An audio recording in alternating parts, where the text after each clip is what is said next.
Friend చూసారా? మీకు నేను ఈరోజు ఒక మంచి విషయం చెప్పాలనుకుంటున్నా.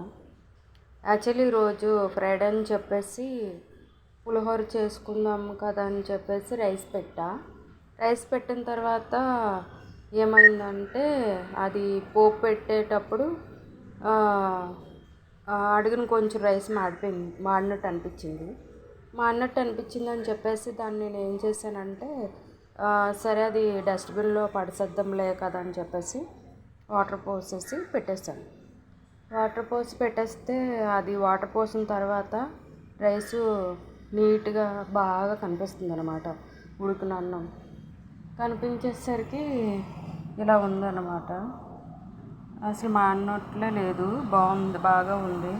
అయ్యో ఇంత రైస్ వేస్ట్ చేస్తున్నానా అనిపించింది. అప్పుడు ఈ రైసు డస్ట్బిన్లో వేసేస్తే ఎందుకో బాధగా అనిపించింది అనమాట. అప్పుడు ఏం చేశానంటే ఆ రైసు మా ఇంటి పక్కన కిటికీలు ఉంటాయి, ఆ కిటికీల దగ్గరికి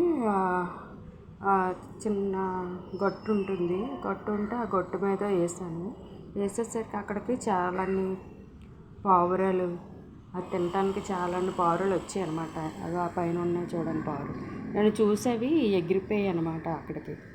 అంటే మనం ఏదైనా ఫుడ్ ప్రిపేర్ చేసుకున్న తర్వాత ఏదైనా మిగిలిన తర్వాత దాన్ని మనం చెత్తకుప్పలు వేయకుండా ఏ ఒక్క జీవికి ఎక్కడైనా కొంచెం అనువుగున్న ప్లేస్లో వేసామంటే అవి తింటాయి అన్నమాట.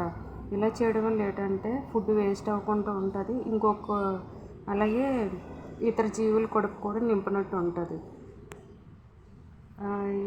ఈ విషయం మీకు నచ్చినట్లయితే కామెంట్ చేయండి, లేకుంటే లేదు. నేను కామెంట్స్ కోసం అయితే పెట్టలేదు, ఎందుకో అందరికీ తెలిస్తే బెటర్ అనిపించింది అంతే.